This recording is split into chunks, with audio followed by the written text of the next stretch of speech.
so much for joining me for Daily Spark with Dr. Angela. I am your host, Dr. Angela Butts-Chester. You guys know who I am, and you know what I like to do on my show. Say it with me. I want to enlighten, inspire, and empower you to become your best self. Now, Scripture reminds us that the tongue is a small thing that makes grand speeches, but a tiny spark can set a great forest on fire. And that's what we want to do today. We want to get you fired up about my guest. I'll be spending time with Raymond Quattlebaum today, and we'll be talking about his book, Poetry in Motion. So go on, get comfy, get cozy, get your coffee or get your tea, because we are about to get started. Hello, Raymond. Thank you so much for joining me here on Daily Spark with Dr. Angela. Hello, how are you doing today, Dr. Angela? I am well. Thank you. I'm so happy to be able to talk with you today.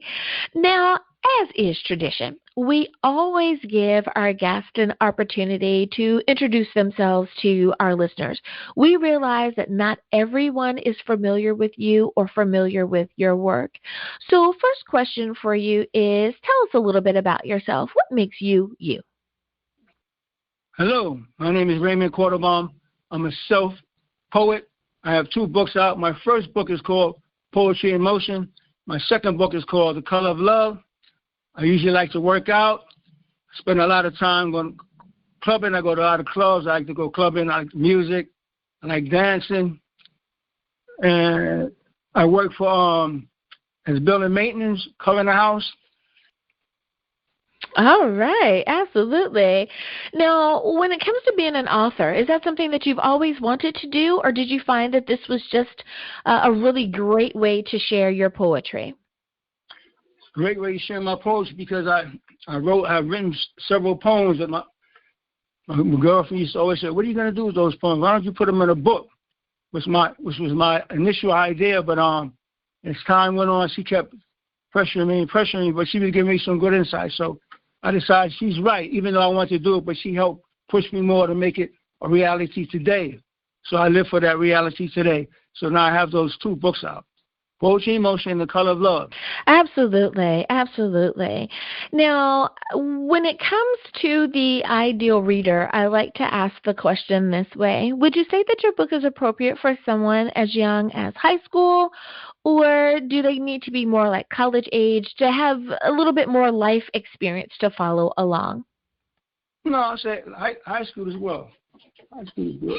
Junior high school, matter of fact, I believe it can start from junior high school all the way up in age. Mm-hmm. My poetry, I'm trying to touch all ages with my poetry. I'm trying to get everybody to understand poetry from my point of view, because there's a lot of people, when you actually say the word poetry, poetry, I don't write poetry, because they're not inspired. So I try to write poetry from a different perspective, my perspective of poetry, to get people more involved, so when they hear poetry, they'll welcome it even more. That's my goal. Right, right. That is a great segue to my next question, which is about what inspired you, and you kind of touched on it a little bit, that your girlfriend kind of gave you that nudge to go on and write. But did you find that there was any particular life event or any particular thing that you really had that aha moment that was, I really need to share my thoughts via poetry with the world? Yeah, because I used to always say, who are we? We are divine presence of God, clothed in physical reality, but individual expression of who we are within ourselves, the color of love. But in God's magnificence, the circle of life is poetry in motion. The purpose to live is reality. And I believe, so God, everybody is their own God within their own right.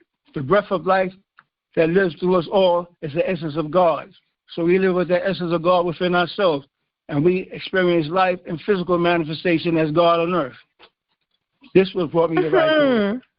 Now, when it comes to the title of your book, I like to ask, did you find that the title came to you first and you were inspired by the title and that became the theme of the poetry that you were writing? Or did you find that in gathering your poetry together, the overarching theme kind of spoke to the title of the book? How did you come up with the title? Good idea, like you said. When the summation of all the poems together, and I thought about what would be a good name to actually make people notice this title of my book. So a friend of mine, so I came up with the idea of poetry in motion, but a friend of mine said, poetry in motion? You couldn't come up with a better idea than that? Poetry in motion? I said, let me say something to you. What is the essence of life? What does life revolve around in this rotation? Everything in life is poetry in motion. No, I couldn't come up with a better idea because that's everything in life, poetry in motion. There's nothing in life that doesn't symbolize poetry in motion. It's the essence of all life. That's what made me come up with that title, poetry in motion. I like that artistic explanation, and I think that you're kind of onto something there. When we look at the beautiful creation of life itself, and we look at how God has chosen to express Himself. We look at the flow of a river or the tides of our oceans, the way that the leaves dance when the wind blows, everything is in motion. And when we see I believe that when we see the beauty in the motion of it all, that too is a sense of poetry and how it speaks to each individual person. So I definitely think that you are on to something there. Now, when you were in the process of writing, and I understand that every writer is a little bit different. Some writers like to say, Monday, I'm going to write all day. Leave me alone. It's write day. Others may say, well, I try to dedicate an hour to every day to write something. I've also spoken with some authors that say, I don't really plot time or reserve time on my calendar. It's just whenever I feel so moved to write, that's when I write. So when you were in the process of still writing poetry in motion, how did you express yourself? Was it spontaneous? Was it planned? No, it's the absolute truth. A lot of times, it's not really planned or there's no time or anything like that. It just comes inspiration. It comes at a moment where you get this thought, and as you get that thought, you want to run and grab a paper and pen and start jotting down what's going through your mind. So it comes like instantaneously, but it comes at a moment in time. When I get that moment where I got the desire to write something, it'll come, and I'll grab a pen and paper and I'll start writing down what's on my mind, actually bring it to reality, make it form a life of its own. So, and I'll take my time with it. But it usually just comes. Like they say, it's not planned. I don't sit down and say, well, Monday I'm going to write. No, I'll sit there and I'll think about. Sometimes I might want to write something, and then thoughts come, some good ideas come, and I just add on to those thoughts. Before you know it, becomes alive. Now, for the aspiring poet out there, or for the aspiring writer, they may be saying, I have written so much. I have 100 pieces of poetry, but I don't know how to include it in a book. So let me ask you this. Is every piece of poetry that you've ever written included in the book? Meaning, does every time you write, do you know that that's going to be included? Or do you look at what you've written and say, yeah, I think this one is book worthy. This one might be personal and I'll just keep this one for myself. But this one is book worthy. How do you go through the process of deciding which poems make it into the book? I always try to figure the type. Okay, the book that I put out, I try to see what poems actually match the title of that book. And then the same fragrance, the same vibrations.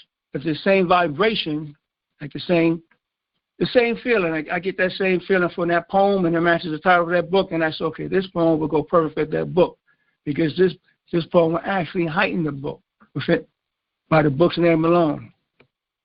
And it's like I got a lot of other poems I wrote. I wrote numerous amount of poems, but I always look at each individual poem or match the title of the book that I'm going to put out. So I got another book coming out pretty soon. My third book. This book is called The Magnificent.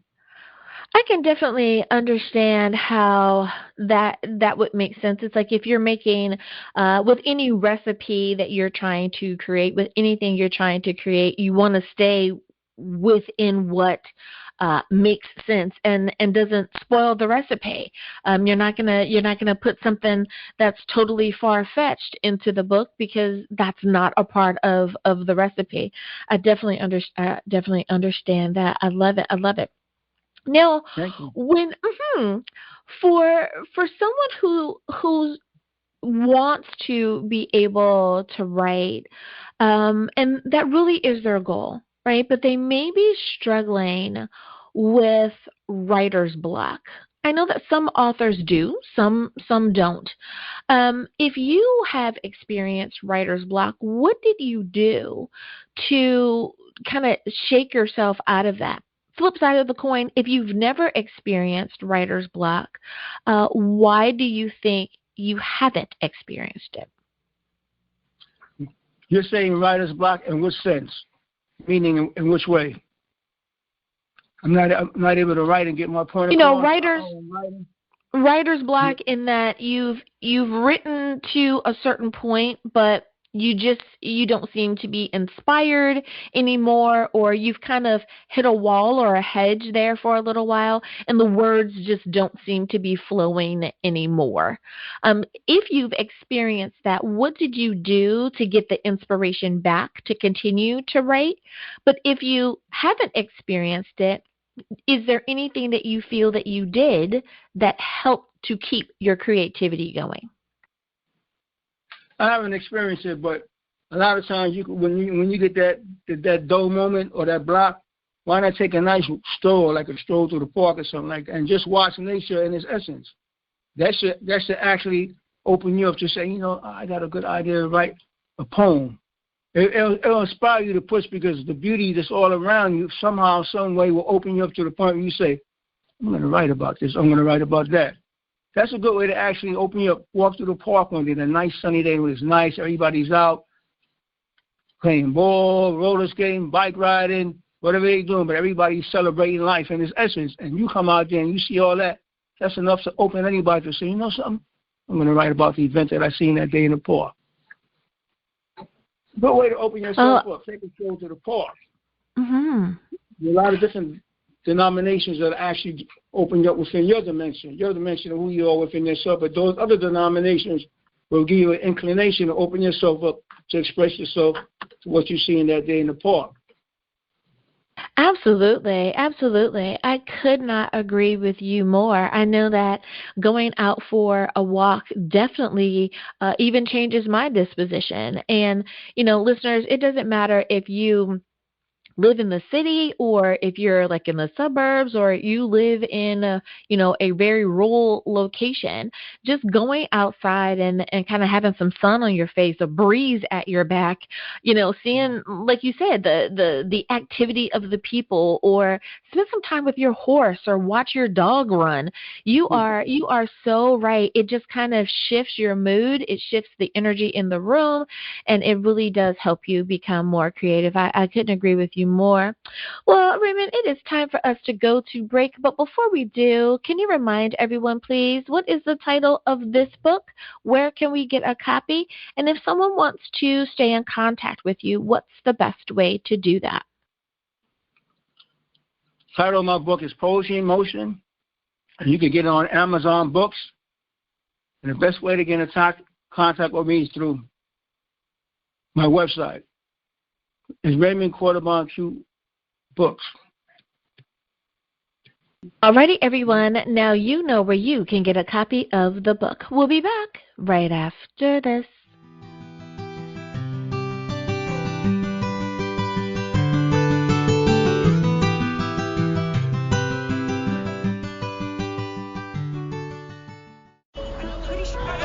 Discovery. No, just a sec.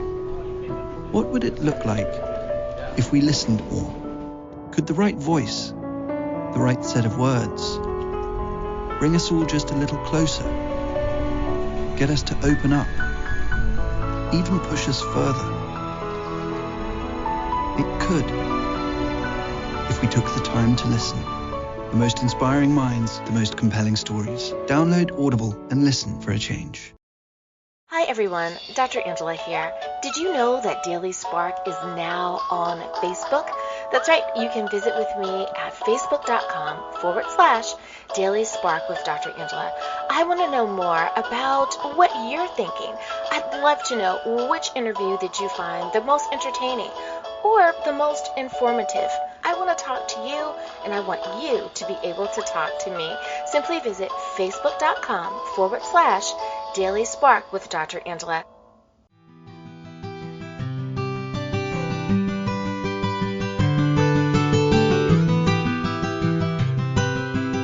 And we are back. Thank you so much for joining me for Daily Spark with Dr. Angela. I'm your host, Dr. Angela Butchester. My guest today is Raymond Quattlebaum, and we are talking about his book, Poetry in Motion. So, Raymond, let me ask you this question. We were talking about the process when it comes to writing. How long did it take for you to, from the first word written to the last word written? How long did that part of the process take? Or should an aspiring author even worry about that? Does it take however long it takes? Does that matter? No. As long as you finish, as long as you actually complete the masterpiece that you're trying to aim for, that's all that matters. It takes 2 days, 3 days. As long as you got that aim, and you got that aim and focus, and you want to complete that piece that you want to put together, that's all that counts. It's not a time frame. It's how well the work is at the end of the day you put together. That's what you're looking for. Your aim, you want to do something to actually get the people, gather the people's interest, where they be inspired. They read this poem. Oh, this is a powerful. I like this speech. This is nice. This is what you're focusing on. You want to get people to open up to your writing, and as well as poetry as well, because poetry, like I said, poetry is everything in life. There's nothing in life that you couldn't call poetry. That's why I said in God's magnificence, the circle of life is poetry in motion. In God's magnificence, the circle of life is poetry in motion. And that's why I got my spin-off on my second book, The Color of Love, because the color of love is poetry in motion, and poetry in motion is the color of love. They both coincide, no matter how you see it in life. Two different angles, but same degree. Right.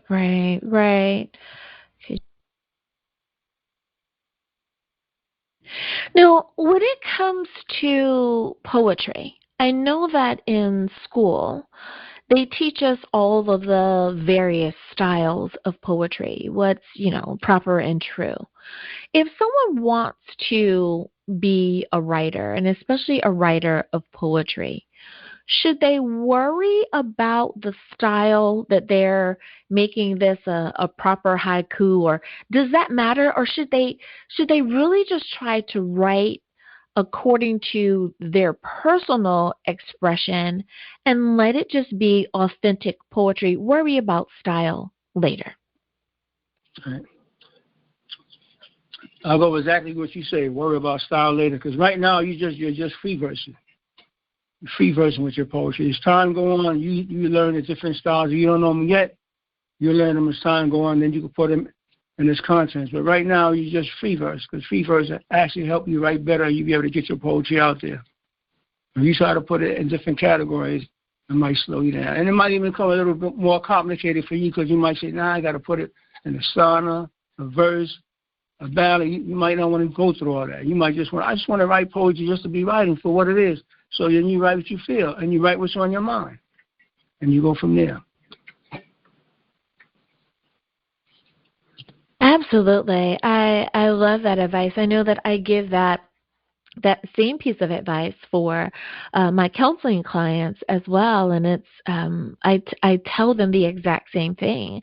We just want to free write. It doesn't matter about punctuation. It doesn't matter about the spelling. Don't get caught up in any of that. You're trying to get what's in your head onto the paper. So just write. And especially, I think there's a freedom when you know that no one's going to read it as well. What I mean is no one's going to pick up your journal or your composition book and read what you have written. When you're ready to present it to the world, you can edit however you want, to make that final product.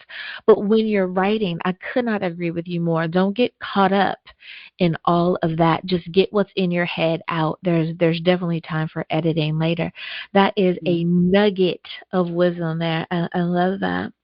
Now, when you were at that stage of you have completed all of the writings, you've put it together, it is now a tangible book, and you, Mr. Raymond, are holding copy number 1 of Poetry in Motion in your hands. How did you feel in that moment?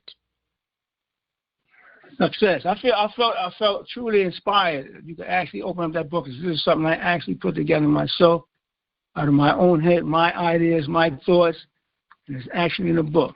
And now I got other people. I give other people the opportunity as well to read it from what their point of view. I give other people the opportunity to read it just as well, from what they gather from their point of view, how would it make them feel, what they get out of it, did they enjoy it, did they like it. That's a chance. I would never have that chance if I wouldn't put it in a book. Now, because it's in a book, I get the general audience a chance to actually sit down and actually read it from their point of view and see what they think about the book. It's a great feeling. It's a feeling of accomplishment. You did something. You actually took all those poems and put them into one book. So now you can actually see what you all put together. Nice. I couldn't agree with you more. I think that this is one of the questions that I ask of everyone that I interview. And everyone has pretty much the same expression. Like you're just so excited because this is made manifest. The vision that God had given to you. Include this poem. Don't include this poem. Make the cover look like this. Choose these colors. Put it together with this rhyme and rhythm. Like everything that you were being creative about, you're now holding it in your hands.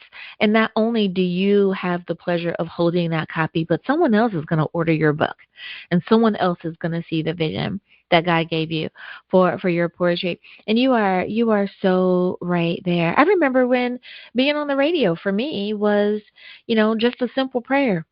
Lord, I tell you, I really think I could do something, being on the radio. I think that, sharing other people's hopes, wishes, aspirations, sharing other people's books, sharing other people's poetry or songs.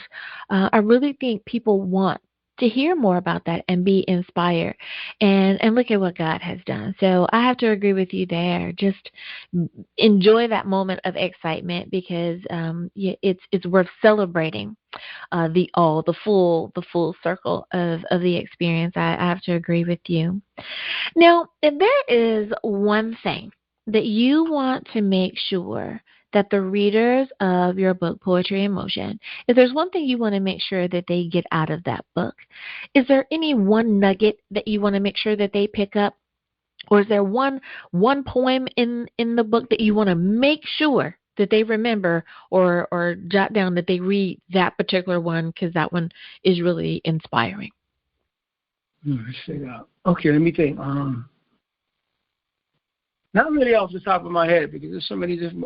And the thing about it, I like the mass majority of poems. It's not really. I don't really have no real favorite poem. I just happen to like them all. Funny, right? But it's the truth.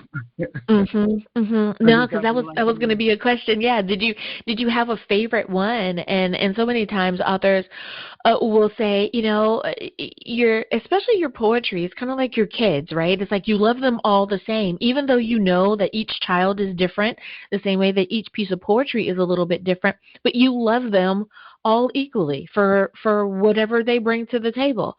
So yeah, that makes sense. I can definitely understand that. Now, you are, and I want to kind of shift gears just a little bit. This is not the only book that that you have presented to the world, and you kind of hinted at that a little bit earlier. I want to give you an opportunity to introduce that book just a little bit more to us. What is the title of that book, and what should we expect from it? Color of Love. My second book is called The Color of Love. And people say, "Oh, it doesn't really fit the title because you think it's more of a romance book." But I say it is a romance book, and another form of The Color of Love, and a form of poetry. It's a romance book, and it's still a book about love because it's the love of life. So to me, it's still a romance book about poetry, but it's actually explaining the different dimensions of love and life. And that's what you can get out of that book. If you read it, you realize this book is called The Color of Love, but then the cover of the book, just the cover of the book alone actually inspires people, because when they see the cover, they want to read what's inside the contents of the book. And when you read what's inside the contents of the book, you actually get to love the book itself for what it is. The color of the book, the cover of the book, and the contents that's within the book. And I believe it would actually get people to want to make them, inspire them to buy the book. Once you read it, I believe you. Because I'm not trying to pat myself on the back or shoot myself up, but to me, my second book is just as good as the first book. So if you can't make them as good as the first book, then you're wasting your energy. You try to, as time go on, you try to make each book better than the first book and better than the second book, the third book, but you try to keep them all in that category of inspiration and motivation, where it's constantly keeps pushing. It's pushing one another to keep on pushing. So I try to write. When I write, I try to write the best that I could write. If it's not up to my par, my standards, I'm not going to put it out there, because if it's not moving me, chances are I won't move nobody else. I could be wrong, but I believe if it's not moving me, chances are it's not going to really move nobody else. So I try to always keep them in the sequence of always being one better than the other, or if not better than the other, at least in the same category. Can't put one above the other. They're in the same category. I like how you said, if it doesn't move you, it probably won't move anybody else, right? We've all heard that in some way, shape, or form, right? If you're not, advocating for your work, why is someone else going to advocate for your work? Like, who else you should be the loudest cheerleader for any project that you are putting out there and into the world. So I have to agree on that bit. Man, it's like don't make someone else have to do more work than you're doing trying to like your work. So I love it. Now, for someone who is trying to decide if they are going to step out in the world of being a writer, and I realize that for many people, having labels of what they do might be a little bit frightening to them, right? So they're thinking, I don't want to be an author because I don't know if I want to write a 300-page book. I don't know if I want to be a novelist because I don't know if I'm going to tell a story, really, really good. I think I just want to be a writer, whatever that means, right? So whatever label a person is choosing to express themselves under, when they're ready to step out in being a writer, is there any piece of advice that you wish you had known when you were starting this journey that would have helped you in one way or another that you can share with our listeners, to our aspiring authors out there? Yes. Whatever you feel within your heart and whatever you want to do in life, don't hesitate. Do it. Because time is with you and time is against you. But the earlier you do something in life, the better chance you have of perfecting it and making it more reality. The longer you wait, the harder it becomes. And the sooner you do it, the more you actually have more time to actually work on what you're doing, because you got time on your side. The longer you wait, things seem to turn against you more. So whatever you feel, what you want to do in life, don't hesitate to do it. Do it. Make it become a reality, because the purpose to live is reality. Make it a reality for yourself as well as others. That's my point of view. I think that is a great piece of advice. And I think that as we spend time with those that have been doing something in a particular industry, that piece of advice always seems to stand true. And that is, if you feel so called to it, if you feel led to do it, do it. Just do it afraid. Do it, do it, do it. Don't try to wait for that perfect time, because the perfect time may never come. Just do it. And I think that really does make a whole lot of sense. Well, I tell you, Raymond Quattlebaum, thank you so much for spending time with me here today. You have definitely given us something to think about. We are out of time, but before I let you go, can you remind everyone, please, what is the title of this book? Where can we get a copy? And if someone wants to reach out to you, what's the best way to do that? The name of my book is called Poetry in Motion. You can get it on Amazon Books. If you want to reach out to me, you can always reach me through my website, RaymondQBooks.com. I love it. Thank you again for being a guest on the show today. Thank you very much, Ms. Sparks. Absolutely, absolutely. And listeners, thank you for spending some time with me here today as well. You could have been anywhere, but you chose to spend it with me, and I thank you for doing so. I hope that we have enlightened, inspired, and empowered you as always. May the Lord continue to shine his face upon you. May you receive his grace and his mercy in all that you do. Until next time, everyone, remember that you are blessed in the Lord. Have a great day, everyone.